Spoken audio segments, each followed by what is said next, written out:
Welcome to Mind Drive, the channel that helps you navigate through the winding roads of your mind. Our mission is to shed light on the intricate pathways of mental health and psychology.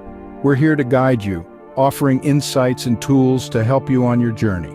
Today's topic: getting over a breakup. A chapter in life that can be tough to turn, but with understanding and patience, we can learn to heal and move forward. Today we discuss the 5 steps to get over a breakup, a journey that might be challenging but is certainly achievable. Step 1 in this healing journey is accepting closure. Now, this might sound easier said than done, but it's a crucial part of moving forward. Acknowledge that the relationship has ended. It's like closing a book after the final page. It doesn't mean the story didn't matter, it just means it's finished. Accepting closure is not about suppressing your emotions or pretending everything is fine. Quite the contrary. It's about giving yourself permission to grieve, to feel the loss. It's about acknowledging the hurt and understanding that it's a natural part of the healing process.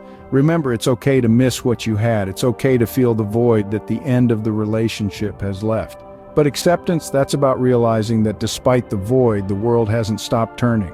The sun continues to rise and set. Life in all its complexity goes on. Acceptance is not a one-time event, but rather a journey. Some days will be harder than others, and that's okay. Be patient with yourself, be kind. Remember, accepting closure doesn't mean forgetting. It means understanding that this chapter has ended. Step 2 involves avoiding the trap of idealizing your ex-partner. It's a common tendency, especially when our hearts are bruised, to remember only the good times and overlook the reasons why the relationship ended. The mind has a sneaky habit of glossing over the bad, painting an unrealistic picture of what was. This can seriously hinder the healing process, keeping us stuck in a fantasy world, longing for a relationship that, in reality, was far from perfect. Instead, strive to maintain a balanced perspective. Recall the arguments, the disappointments, the unmet expectations, as well as the happy moments. This isn't about dwelling on the negative, but rather acknowledging that the relationship, like all things in life, was a mix of good and bad. It's about seeing things as they truly were, not through rose-colored glasses. This step isn't easy. It takes courage to face the truth, but doing so is a vital part of moving on. It's crucial to remember the relationship as it was, not as you wish it would have been. Step 3 revolves around addressing your feelings of loss. It's a significant part of the healing process, and it's crucial not to overlook it.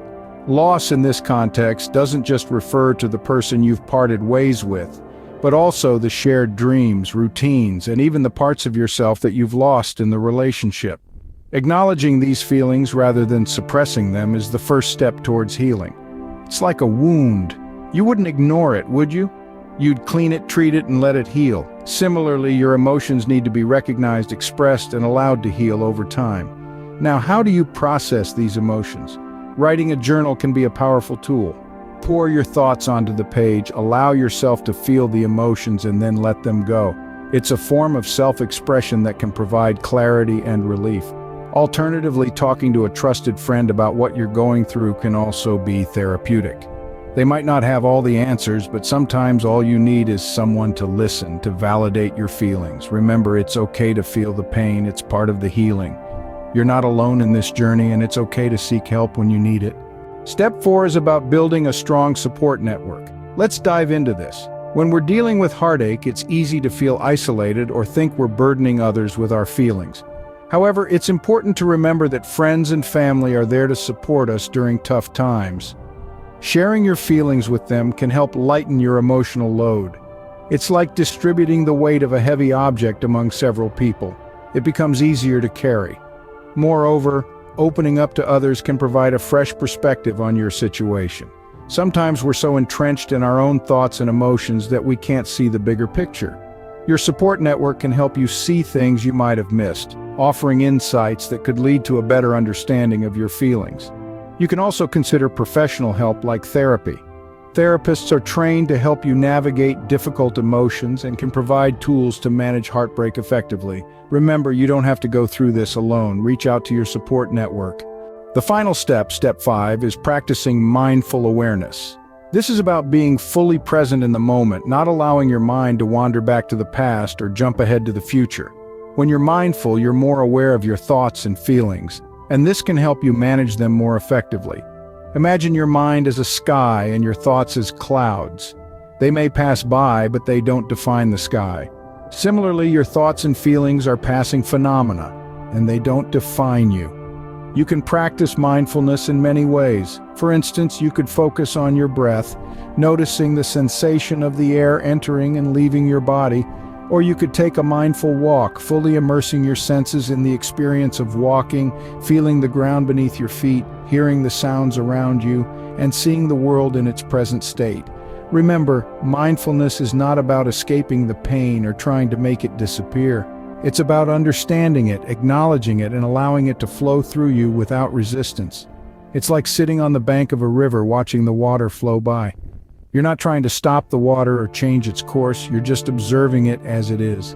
Mindfulness is not about escaping the pain, but about understanding it and letting it flow.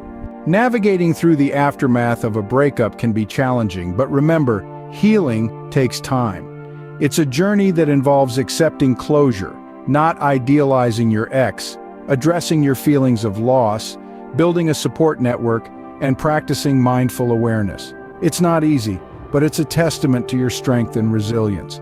You're capable of healing and moving forward.